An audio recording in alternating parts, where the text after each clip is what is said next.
Rudolph said last week that they didn't use two tight ends a whole lot last year. They used them more than I think he tried to let on.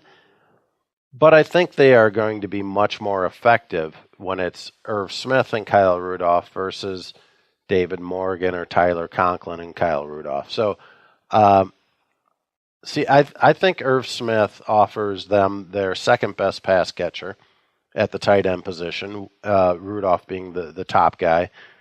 And I think he offers them a lot of versatility in the way that they use those two tight ends.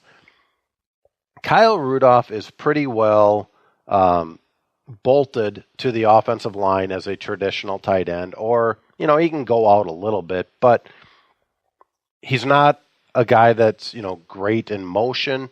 He's not a guy that you're going to use in the slot a whole lot. He's not a guy that you're going to use in the backfield a whole lot. Irv Smith can do all of that. Now, that said, I think Kyle Rudolph is going to be a more productive tight end this year for the Vikings than Irv Smith. But I think it helps them if they have two tight ends in there, that either of them could be out in pass patterns. Whereas when it was David Morgan, he's not used much as a pass catcher. So I think it can keep defenses off balance. Now, when it comes to his contract, honestly, I think he's paid right about where he should be. He's at $7.6 million. I think that's like number 5 or 6 among tight ends. And his production says he's somewhere around 6 to 10, depending on what stat you want to use among tight ends. So, unfortunately for Rudolph, he's kind of stuck in the situation where the Vikings are looking to find cap room, and he's the one that they went to. He's not willing to take a pay cut if it's, if it means there aren't any additional years or guarantees moved into future years. So I completely get that. He was kind of in the power position as opposed to, say, Brian Robinson in years past or Everson Griffin this year. The Vikings were sort of in the power position in those cases where they had somebody waiting in the wings. With Rudolph, they have Irv Smith waiting in the wings, but he's unproven. So Rudolph admitted that, they are working on a 5-year extension. But I give him credit. He doesn't seem really worked up or troubled by the whole process. He's taken everything, whether it was the trade rumors, which we know to be true, or, extension pay cut talks. And, he was asked about it. He said, it's just perspective. I get to play a game for a living, and I come out here and practice and know that I have a job.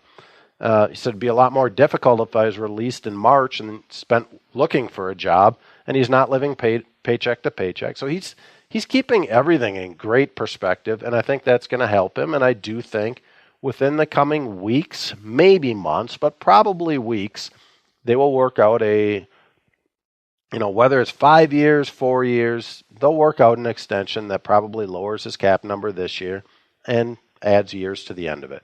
Yeah, it makes sense. I hope it gets done. He's just a good fit here. He's a good guy.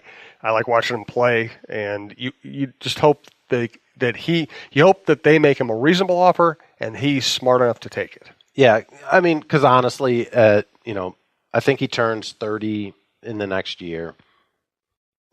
Who's going to give a huge contract to a guy who's 30 years old and is a very good tight end, but not an elite tight end?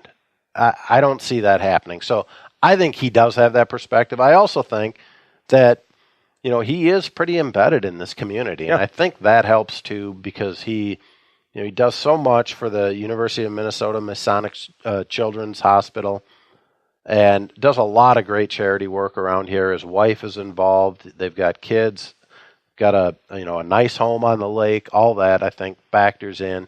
And, it's not like he's from the South. He's from Cincinnati. So, I think he'll be here. I have thought for quite a while that, while the Vikings have taken calls about trade talks, that it might be a little bit overblown, that, it's in the rumor mill harder than it's in reality land. And so often that happens in off-season in every sport. Go to BiteSquad.com, check out everything they have to offer, all the restaurants that they can deliver to you from. They've added a bunch of restaurants in Minneapolis. They have an unlimited free delivery service. just click on it. You'll get the deal. Basically, one of the deals is $5.99, free delivery from anywhere within 4-mile radius. They deliver breakfast to home or office, lunch to home or office, dinner to home or office.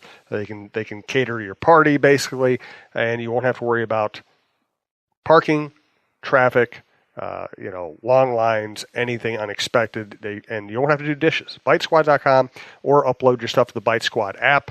They make life very simple. All right, so Xavier Rhodes, and Mike, one of the things I like about Zimmer is he's not afraid to call out one of his better players. How has Rhodes handled it, and what's the relationship like now?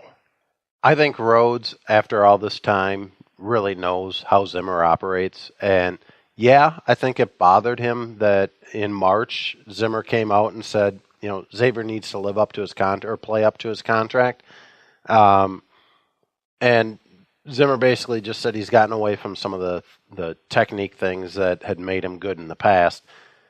I think that's probably true, but I also believe that Zimmer was trying to take out of the equation all the injuries that Rhodes dealt with last year. And he spent the majority of 2018 battling one injury after another, all leg injuries, which are going to affect a cornerback. And I think Rhodes was irritated by it, but Rhodes was just kind of asked about the way Zimmer approaches things, and he just said he has his way of doing things and how he's going to handle things. We all know how Coach works. We appreciate him being hard on us, being tough on us. He only wants greatness out of us. So, when Zimmer first came in here, there was nobody that he was harder on than Xavier Rhodes. And at the time, Rhodes kind of tried to downplay that. I think Rhodes has become much more confident in himself, especially when it comes to his public comments. And therefore, I think he just knows that this is Zimmer. And, okay, he may have some valid points, which I have to take a look at. And Rhodes admitted that, he felt like at times last year he took too many chances. He gambled on things that he shouldn't have. And probably some of that has to do with a team that was struggling to try to make the playoffs, and then everybody tries to do a little bit too much, and that might have been what Rhodes got caught up in.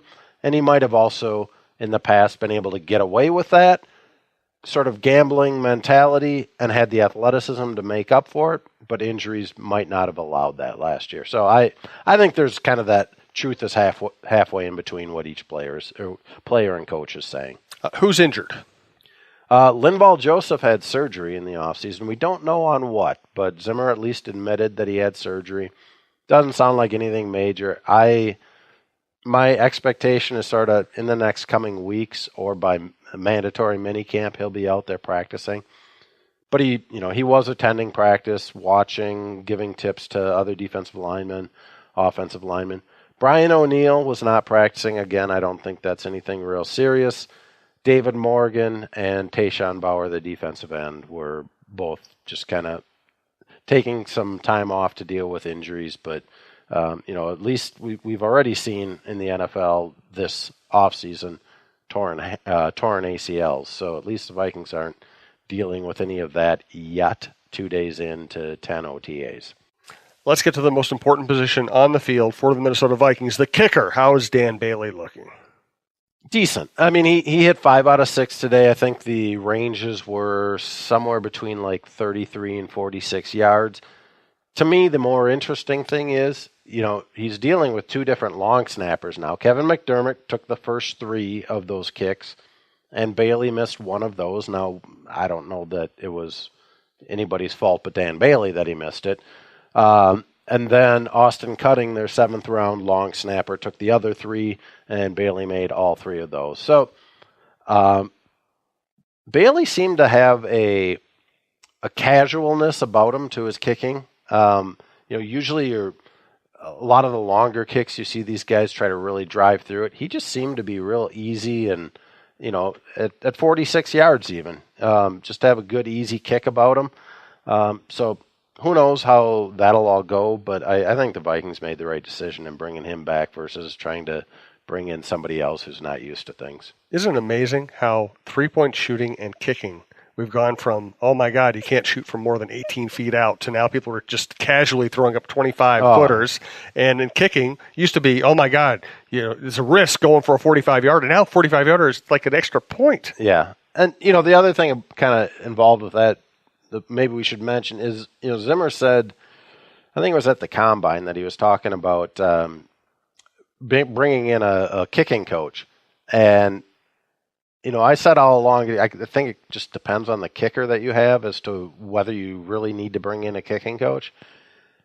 They're still looking to do it, but I don't think that really Dan Bailey is a guy that's going to benefit a whole lot. Right. He's been around long enough that I think, he has probably his own guys that he talks to that when he's dealing with issues.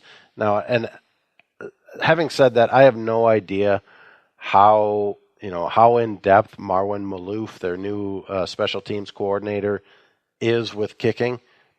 But, both Malouf and Bailey have said, okay, they're open to it. I just don't know that it's really necessary at this point and with this kicker. That makes perfect sense. So the NFL draft has become a big deal. It has become a roving party, which a lot of us could not have imagined back in the day when Joel Bushbaum's draft guide was the only person out there who was actually analyzing the draft before Mel Kiper stepped on the scene. So 2021 and 2023 drafts have been handed out for Cleveland and Kansas City. 2022 is open. You think it might be here, in Minnesota? I think they would love to have it here. I know they've been working on putting together a proposal. The funny part is that you always think, okay, it's late April, early May. It's going to have to be a warm weather place. Nashville made a ton of sense this year. It was a big party, but guess what? It rained on that first day. And so there's no perfect way to do it if you're trying to have an outdoor venue. I think if it were held here, they would look at potentially having some parts of it outdoors with indoor only as a backup. And I think, having it down at the stadium at US Bank Stadium would make a lot of sense. The Armory right there. Yep. There's so much that they could do with it. I mean, Nashville is great. I think I believe it's in Vegas next year, and that'll be a massive party. Yep. Cleveland and Kansas City, they'll know how to do it upright too. I have no doubts about that. But I know the Vikings would love to have it here. I'm not sure if that's why 2022 has been left open, but it wouldn't surprise me if they're kind of maybe trying to finagle some final details on it. If it's not then it's going to be further down the road that the Vikings are going to have to submit their bids. Trey Waynes and Jeff Bidet. Is it Bidet? I think it's Bidet. Bidet. Yeah, Bidet. Bidet's better. I think so. Bidet's much better. That's one thing. It's funny because we've been doing the podcast for a long time now. I do a bunch of podcasts every week, and I have never broken the print journalist habit of just thinking if I can spell it, I'm good. Yeah. And so often I see a name and I say it on air, and I'm like, oh, God, I just screwed that up because I'd never thought I needed to know how to pronounce it. Yeah. And actually, I think NFL is probably better than NBA, right? Like, or even NHL. Yeah. NHL's got a lot of Russian, European influences. That's true. And NBA, Giannis, I still can't even. Giannis. That's all you're going to need to know. Yeah, I don't know. Yeah, there's all kinds of names like that where even the